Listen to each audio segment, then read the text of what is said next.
ចាសួស្តីបងប្អូនអរគ្នាថ្ងៃនេះសូមបងប្អូនមករៀនពាក្យជាភាសាចិនដែលដកស្រង់ចេញពីសៀវភៅពុម្ពថ្នាក់មត្តេយ្យមេរៀនទី2ចា朋友朋友មិត្តភក្តិ手手ដៃ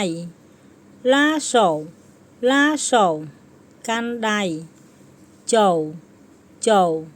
ដើរចាសួស្តីបងប្អូនអរគ្នាថ្ងៃនេះសូមបងប្អូនមករៀនឃ្លាសន្ទនាដែលដកស្រង់ចេញពីសៀវភៅពុម្ពថ្នាក់មត្តេយ្យមេរៀនទី2ចាទី1គឺ你有几个好朋友你有几个好朋友តើអ្នកមានមិត្តល្អប៉ុន្មាននាក់我有一个好朋友我有一个好朋友ខ្ញុំមានមិត្តល្អមួយនាក់ទី2谁是你的好朋友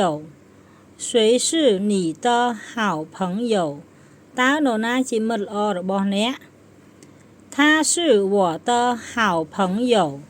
他是我的好朋友